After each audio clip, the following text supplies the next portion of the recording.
Pjanic, piqué pas de la un deuxième exceptionnel. Mais qu'est-ce qui se passe? Slowly but surely get enough damage that he has to. He's a for LGD, but it's gonna be enough. Soaz says I can do it better. And Origin beat LGD.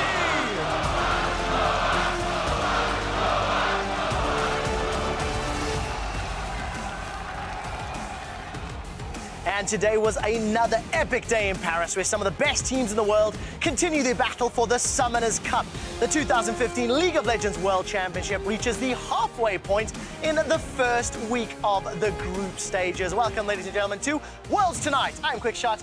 That's Jat, and unfortunately this is Deficio, Unlucky. as we're here to talk about day 2 of Worlds. 6 more games, 12 in total. Let's start. Hometown, Europe.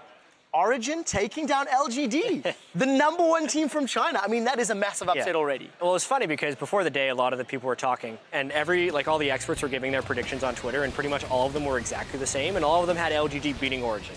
But in the back of people's minds, especially here, thought, well, maybe it could happen. But this was literally like 3rd to 4th place in the group predicted by most versus 1st place. And the shockwaves from Peke, the whole game was just amazing. Yeah, Peke wasn't bad. I mean, Peke was the most criticized player.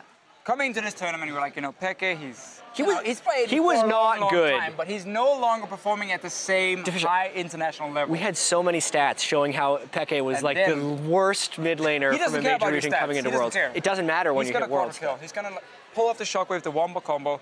I think just for Origin, and I think we have gotten so used to when some of the top teams from China, from Korea play European and NA teams, like, there's no chance there's going to be an upset. You know, the European team is going to lose.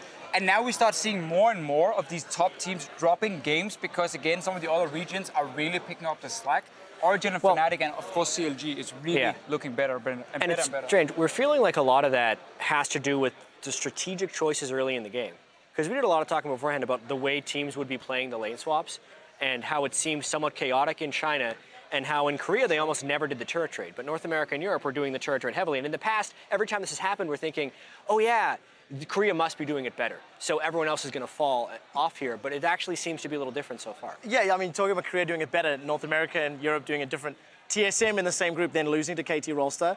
Look, that was for a whole different reason. Yeah, okay, but hang on. Neither team came away looking particularly great. Like, TSM were on different pages, right? They were all over the place. They all got caught at different points. Regardless of the fact my boy Bjergsen did well in lane, everybody else in right outside of it. Yeah. But even KT Rolster, they only really got ahead because TSM made mistakes. Now, maybe that's a little bit of correlation causation. Yeah, it's a little bit of hyperbole, but it's mostly true, right? Like, well, I think looking at that game, KT more forced the mistakes from Team Solomid when it came to how they came back in the lane swap.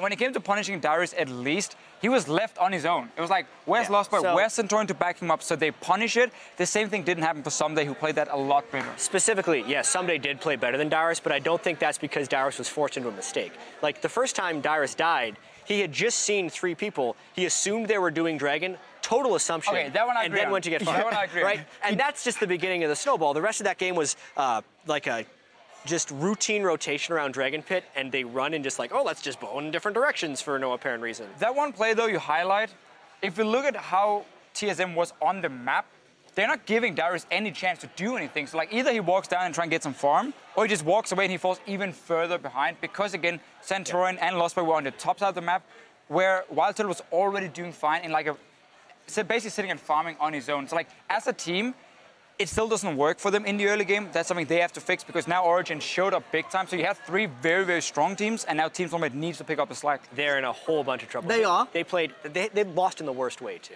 Look, I'm assuming they're out, right, in my opinion, because tomorrow... Not yet. One game No, only. I'm assuming it, because tomorrow you've got LGD versus KT Rolster. Like, that's on the schedule for them in the same group. Like, Yeah. how important is this going to be for fighting now for first, second? Team Solomid has to beat Origin later in the day, and then, of course, now they gotta hope that LG can then take down KT, so all the teams can tie each other after just 2 games away, because I think it's only 1 game each in this group here, and there's only 2 games for the other teams, but we're starting to see trends instead, and like LGD showing that. Yeah, I think most of the pressure is on LGD now.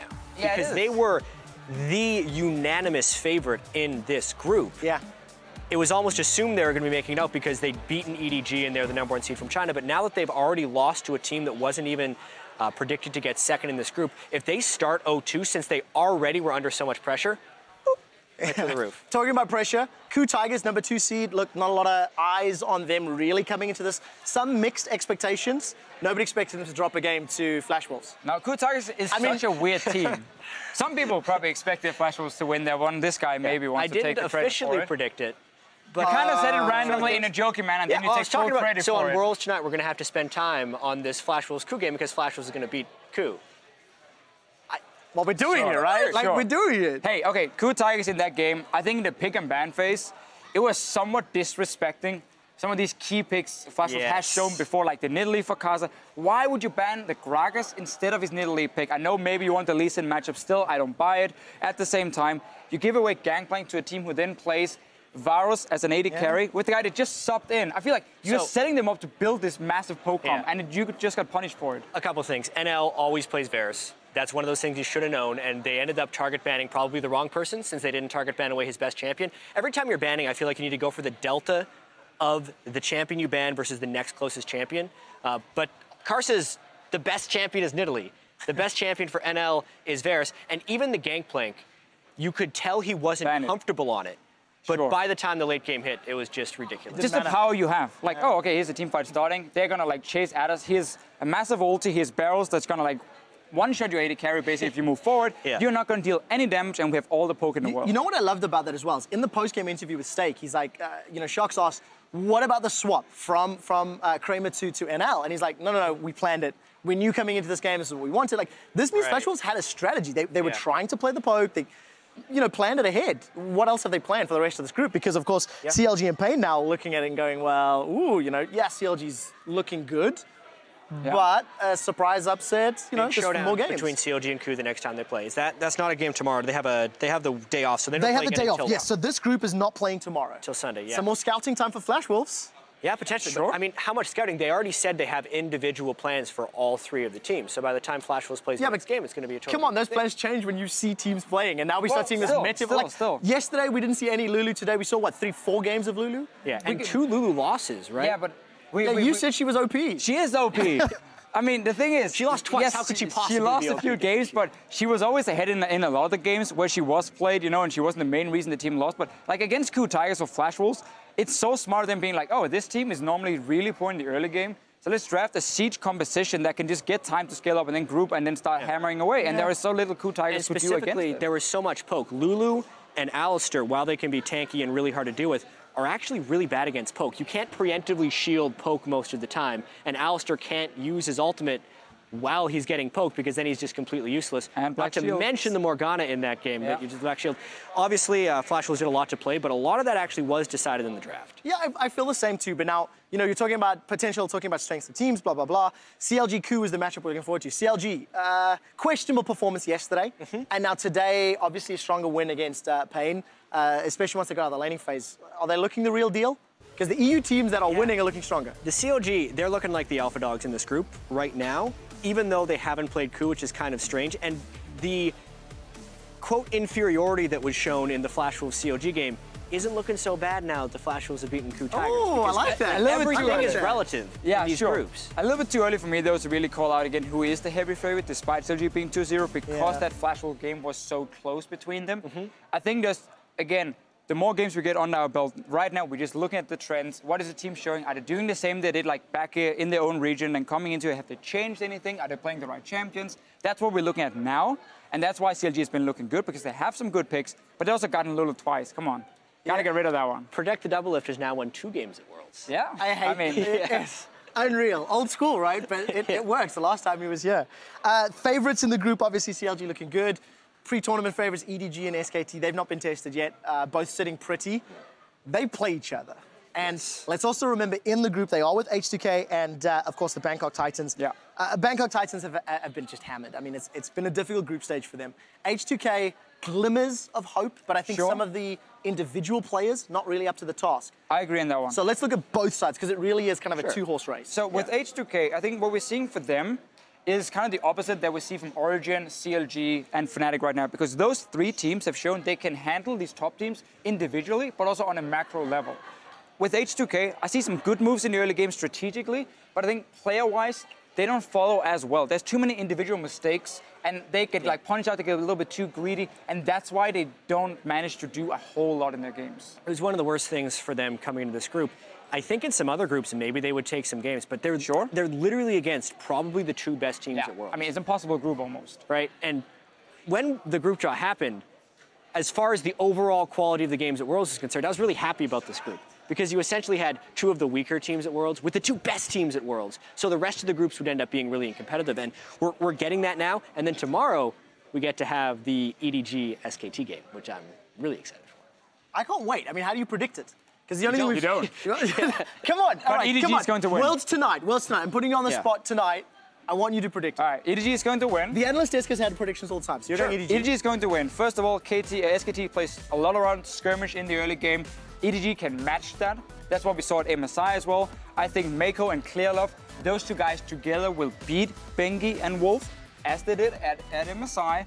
And also, I mean, okay, my only question here for EDG is Amazing J. I'm not been too impressed by him yet. If he steps up to the plate and goes even, at least with Marin, EDG takes the game. That's a swinger for me.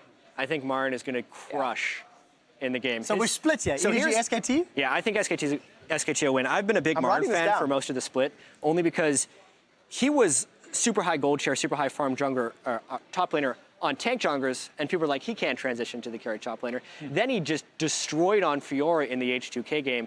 Add that to Bengi playing really well, add that to Faker, being Faker and being on form here at Worlds, and I think they probably take him down, especially considering the Chinese teams have shown some pretty heavy struggles so far.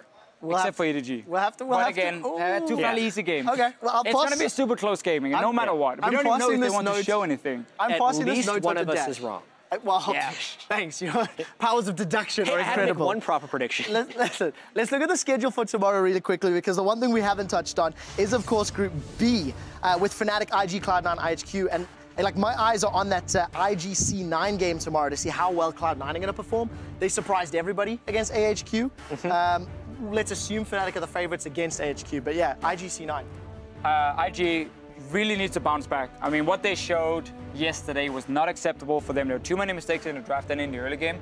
But again, they are a team that swings a lot, high highs, low lows. They need to get up towards the highs if they want to beat C9, and they should be able to. They're going to be favorites still going into that game. Again, we've only seen this team play once, so IG is my favorite to take it. Yep. But if they underperform like they did on day one, I mean, they'll lose. It's so hard to balance the recency of results versus the month of research that went into these things. And I so heavily favored IG coming into this group and so heavily disfavored Cloud9. But those one games were so ridiculously swingy. I'm really excited. I get to cast all three of the final games tomorrow, I think with Crepo and Doa. So those will be great. The IG C9 game, I'm with Fischio. I think IG will probably bounce back. C9, I think, is doing a really great job of harnessing the power of the underdog. Like, they are really motivated by the fact that nobody believes in them and everyone is completely ready. Was it the 6-step plan to world domination? Yeah. If memory serves. We are in the midst of the 6th step. I'm aware of that. I saw what happened with Vigar middle. Like, this is actually happening. So yeah, Cloud9 versus Invictus tomorrow. They were actually behind us while we were chatting here on Worlds tonight. Guys, thank you for chatting. We've got some predictions locked in. We'll see which one of you is wrong tomorrow for SKT EDG. He's wrong. I was about to put him in. That's it. Yeah, you guys are both wrong. Whatever. That's it from us here in Paris, guys. We will see you tomorrow as we continue the World Championships.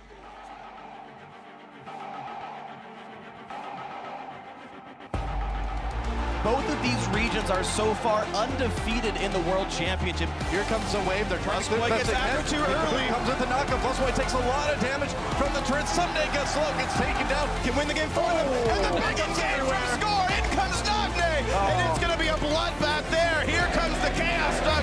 Korea 3-0. Pushes him up to Belgaduz. Capable de quoi?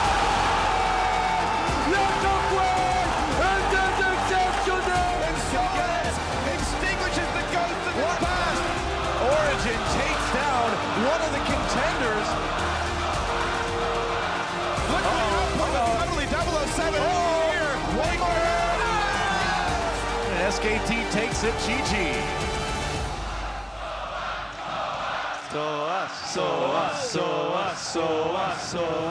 Gonna get a knockup on the Cassini. They're gonna keep running his depth. He's hopping. He doesn't have that much damage, but he's gonna try. Flashes burn. First spot to Mako. A very clean win to stay undefeated after 2 games.